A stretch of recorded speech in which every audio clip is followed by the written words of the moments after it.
All right. So what I want you to know, Mr. Ranford, is I always listen to both sides. Sometimes I'll write down a number before either party says anything because those are things that are in my thoughts where I think the case was. Yes, sir. So I want you to know that even though the state is recommending 6 years, court is calling 2023 CR 6906, State of Texas versus Tyrie Joseph Ranford. Could I have parties announced for the record for the state? Jason Garrett, Your Honor. Defense? Robert Gaona. Are you Mr. Ranford? Yes, ma'am. All right. Did you review the document entitled Motion to Enter Adjudication of Guilt and Revoke Community Supervision? First Amendment motion to enter adjudication of guilt and revoke community supervision? Yes, Your Honor. Second amended motion to enter adjudication of guilt and revoke community supervision, and state's motion to supplement pending motion to enter adjudication of guilt and revoke probation. With your attorney, did you understand it? Yes, Your Honor. All right, state? Yes, Your Honor. On the first amendment, Your Honor. Yes. Violated condition number 1 on or about the 12th day of April 2024 in Garrett County, Texas. The defendant Tyrie Joseph Ranford committed the offense of fraud and violation of condition 1. How do you plead to that? True or not true? True. Your Honor, will waive the remaining violated conditions. Yes, one moment. Any objection to the waiver? No, Your Honor.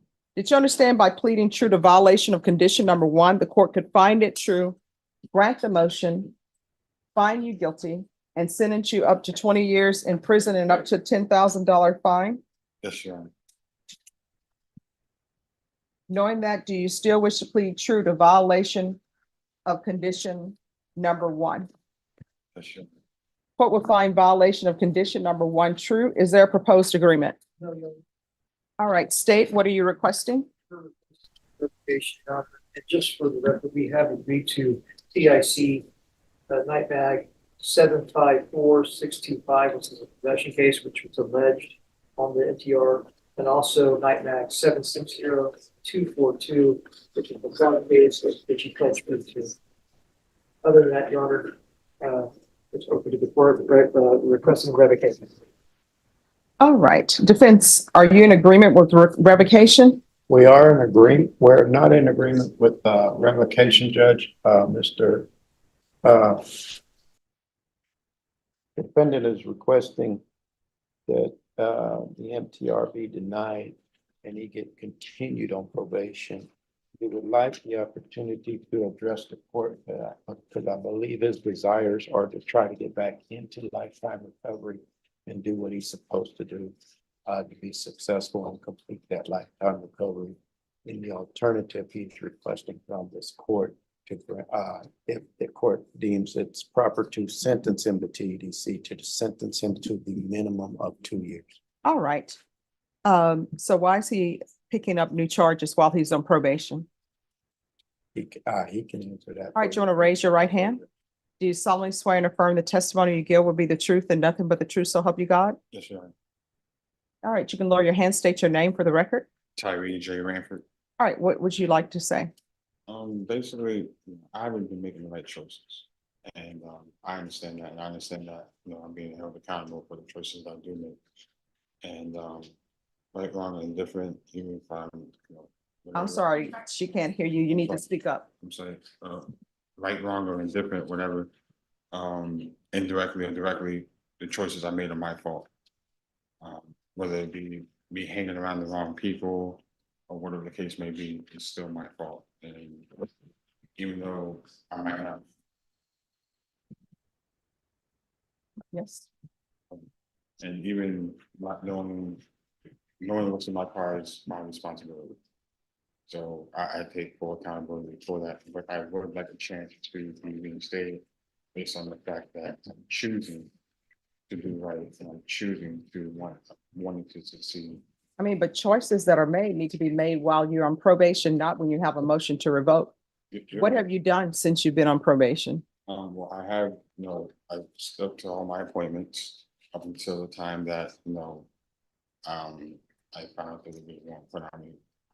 Okay, I can't understand anything you're saying. You're gonna have to open your mouth and speak. I did choose to show up to all my appointments for probation to my probation officer. up until the time that I found out they want me to put out and whatnot. And, I did do all my drug tests. Deputy Lord, the issue is not the Not mic. speak. He just won't open his Yeah. mouth to speak. But, I did go through all my drug tests, at Lifetime, so I have all of that. And basically that's it, but I did show up on my point. All right, so a part of your plea bargain agreement, the state was silent on your application, so you had to come to the court to ask for probation. The state said, we're not going to say you don't have probation. We're not going to say to give you probation. So you had your chance to be on probation, to do right, to be in the free world. You chose not to. So that's where we are. I'm not going to continue on probation. I'm finding violation of condition number 1 true. I'm going to find you guilty, revoke, taking consideration night mag number 760242, night mag number 754625. Does anyone want to speak in regards to punishment? State? State's requesting minimum 6 years. All right. Judge, we'd ask that you sentence him to the minimum, which is 2 years. Give him credit for all time served. All right. So what I want you to know, Mr. Ranford, is I always listen to both sides. Sometimes I'll write down a number before either party says anything, because those are things that are in my thoughts where I think the case was. Yes. So I want you to know that even though the state is recommending 6 years. All right. So the court is going to sentence you to 6 years in the prison, and the court will give you credit for any time served. And I'll recommend the Therapeutic Community.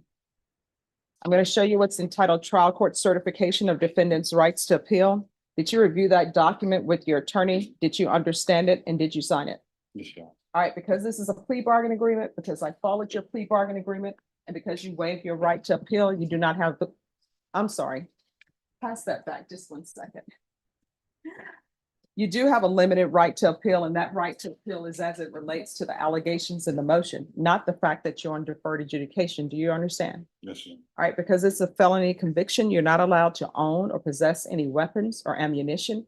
If you have a question over what a felony is, or if you have a question over what weapons or ammunition is, you need to speak to an attorney. Do you understand? Yes, Your Honor. All right, we can go off the record. I take no joy in sentencing people to prison.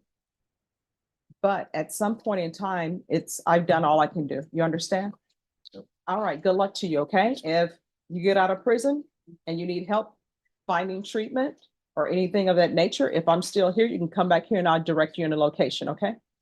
All right, good luck to you. The atmosphere in the courtroom is thick with tension as Tyrie Joseph Ranford appears before Judge Stephanie Boyd for a high-stakes hearing.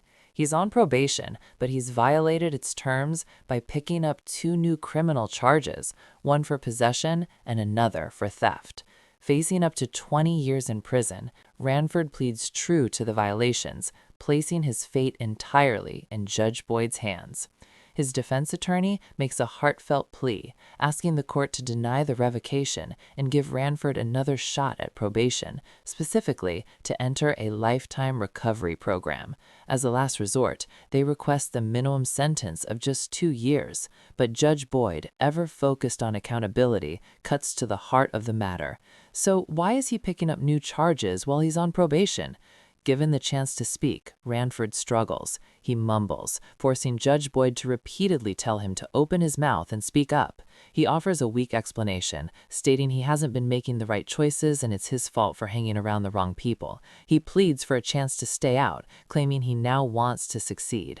Judge Boyd's response is immediate and devastating. She shuts down his plea, pointing out the critical flaw in his logic. But choices that are made need to be made while you're on probation, not when you have a motion to revoke. She reminds him that he had his chance to be in the free world, and he chose not to take advantage of it. In a stunning turn, she reveals that the prosecutor, despite the serious violations, is only asking for the minimum of 2 years. But Judge Boyd, looking at the record and hearing the defendant's lackluster appeal, decides a stronger message is required. I want you to know that even though the state is recommending 6 years, she states, her voice firm but tinged with regret before delivering the sentence, 6 years in prison. As he's led away, she looks at him and says, I take no joy in sentencing people to prison, but at some point in time, I've done all I can do. It's a final, powerful lesson in consequences.